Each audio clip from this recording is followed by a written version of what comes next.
안녕하십니까. 저는 유방암에 대해 발표할 부천대학교 보건의료 행정과 2학년 김민수라고 합니다. 저희 조원은 김도아, 유수연, 이정민, 김영무입니다. 그럼 지금부터 저희 조가 준비한 유방암에 대한 사례 발표 시작하도록 하겠습니다.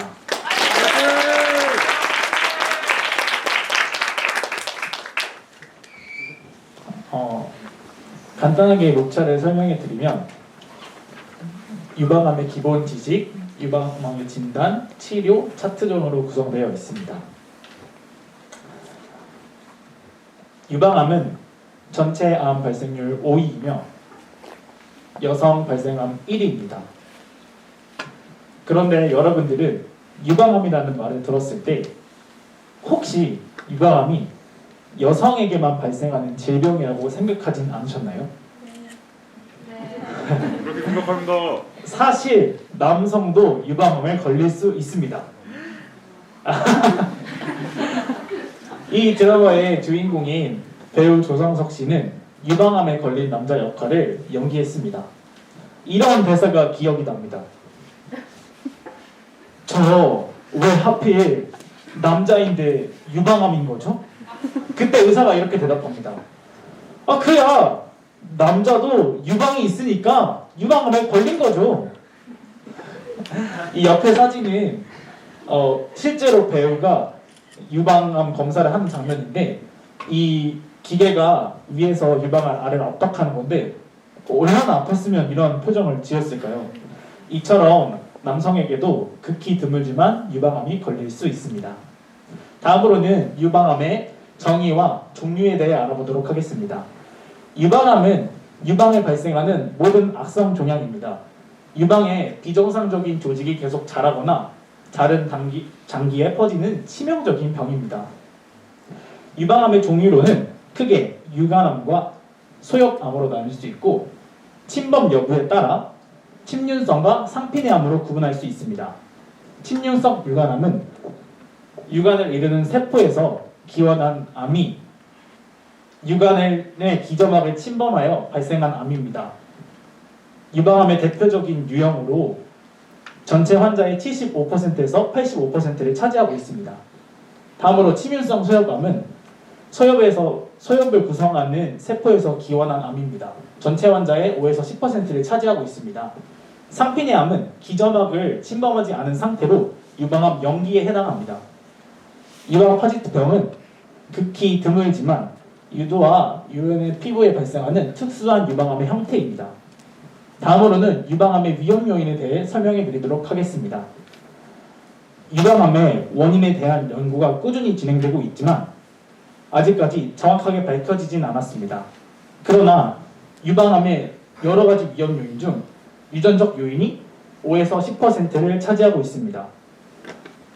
어머니나 자매 어느 한쪽에 유방암이 있을 경우 둘 다 암이 없는 경우에 비해 유방암이 걸릴 가능성이 2배에서 3배 정도 높아진다고 합니다. 실제로 미국 최고의 배우인 안젤리나 졸리의 어머니, 할머니, 이모 모두 다 유방암 환자였다고 합니다. 그래서 안젤리나 졸리는 유방암에 걸릴 가능성이 매우 높아 유방암을 걸리지 않았음에도 자신의 유방을 절제했다고 합니다. 그리고 그 외에도 주 3회 이상 음주를 할 경우에는 위험도가 50% 이상 올라간다고 하는데 저도 얼른 술을 끊어야겠습니다. 다음으로는 유방의 증상입니다. 유방암은 초기에는 대부분 아무런 증상이 없습니다. 그런데 어느 정도 유방암이 진행되고 나면 유방의 덩어리가 만져지거나 유두에서 피가 섞인 분비물이 나오기 시작합니다.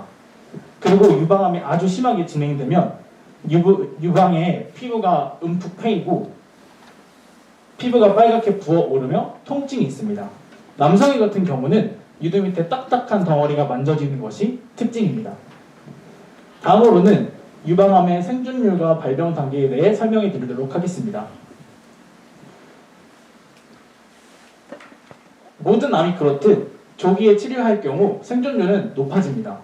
유방암 영기를 보시면 98.3%로 생존율이 매우 높습니다. 유방암 1기와 2기도 마찬가지로 90% 이상으로 생존율이 매우 높은 것을 확인할 수 있습니다. 그러나 3기 75.8%, 4기 34%로 생존율은 급격하게 떨어지고 있습니다. 유방암 4기 같은 경우는 폐, 뼈, 간 등에 장기로 전이되는 것이 특징입니다. 이렇듯 유방암은 조기에 발견하고 치료하는 것이 매우 중요하다고 할 수 있습니다. 저는 여기까지 발표를 하고 이어서 김도하 학생이 발표를 하겠습니다. 감사합니다. 이어서 발표할 김도하입니다. 유방암은 다른 암들과는 다르게 자가 진단을 통해서 암을 조기에 발견할 수 있습니다. 유방암 자가 진단은 자신의 유방을 스스로 촉진해 멍울이나 다른 이상 소견이 없는지를 발견하는 것입니다. 정기적인 유방 자가 진단을 통해 유방의 덩어리가 만져지거나 없었던 유두 함몰이 관찰되고 혈성 유두 분비물이 관찰될 때 병원을 조기에 방문함으로써 유방암을 조기에 70%를 조기에 발견할 수 있습니다. 이러한 의심 증상이 발견될 경우 그림과 같이 유방 촬영술, 유방 초음파 등 다양한 검사를 통해 유방암의 정확한 진단을 받을 수 있습니다. 유방 촬영술은 가장 기본적인 검사 방법으로 방사선이 몸을 투과하여 생기는 음영을 보고 이상 소견을 찾아내는 방법입니다. 유방 초음파 검사는 고해상도 초음파 기기를 이용하여 유방 질환을 진단하는 검사인데 주로 1차 검사에서 사용하는 검사 방법입니다. 방사선 노출이 없기 때문에 임산부 및 수유부에게 적합한 검사이며 섬유선종, 유방암, 낭종, 농양 등을 영상소견으로 구분하는 데 정확도가 매우 높습니다. 이제 유방암의 치료 방법에 대해 알아보도록 하겠습니다. 유방암의 치료 방법으로는 유방 전체를 제거하는 전절제술이 있습니다. 전절제술은 유방 전체는 물론 유방 밑에 있는 근육까지 제거하는 수술입니다. 이 수술은 암이 넓게 분포되어 있거나 다발성으로 생겼을 경우 많이 사용하는 수술 방법입니다. 또 변형금치 유방절제술이라는 수술이 있는데 그 수술은 유방 전체와 겨드랑이 림프절은 모두 절제하지만 대흉근에 암이 침입하지 않았다면 그 근육은 제거하지 않는 수술입니다. 또한 이런 항암 화학요법을 통해 암을 축소, 억제, 제거할 수 있습니다. 이제 유방암에 걸린 실제 차트 사례를 알아보도록 하겠습니다. 이 차트 요약은 이번 초기평가, 수술기록지, 병리학적 조직 검사지를 바탕으로 작성하였습니다. 상기 55세 여아는 2개월 전 우연히 오른쪽 팔에 저린 증상이 있어 동네 병원에 방문하여 검진 중 오른쪽 가슴에 덩어리가 만져져서 유방 촬영술을 시행하였습니다. 그리고 본원 외래에서 생검 결과 수질성 유방암을 진단받았습니다. 과거력으로는 당뇨, 고혈압, 갑상선 기능 항진증, 뇌혈관 사고가 있었고 가족력으로는 어머니가 유방암에 걸렸다는 사실을 알 수 있습니다.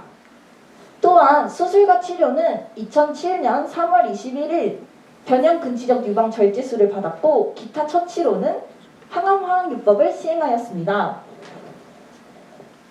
조직학적 검사로는 변형근치적 유방절제술을 통해 오른쪽 상사분내에 있는 암 덩어리를 생검한 결과 수질성 유방암을 진단받았고 암의 분화도는 중등도입니다. 또한 유방암은 겨드랑이 림프절에 전이가 잘 되는 암인데 이 환자는 겨드랑이 림프절에 전이가 되지 않았습니다. 이제 이 차트를 바탕으로 암 등록 조사지를 작성해 보겠습니다. 암 등록은 조직학적 진단 코드가 /2와 /3으로 끝나는 경우에 등록을 해야 합니다. 이 환자는 원발 부위가 유방 상사분내이기 때문에 C50.2를 부여하였고 조직학적 진단은 카시노마, 암종, 수질성으로 해서 M8010/3을 부여하였습니다. 전이 부위 코드는 림프절이 부어있다는 기록이 있었지만 전이됐다는 증거가 없었기 때문에 부여하지 않았고 진단 경로는 팔에 저린 증상이 있어 병원에 방문하였기 때문에 증상 발현입니다.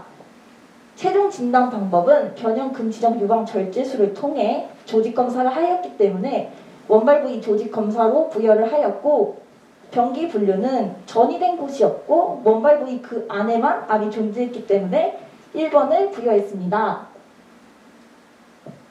그리고 유방은 왼쪽과 오른쪽 편측성을 구분하기 때문에 이 환자는 오른쪽 유방에 암이 걸렸기 때문에 오른쪽을 주었고, 분화도는 중등도 정도입니다.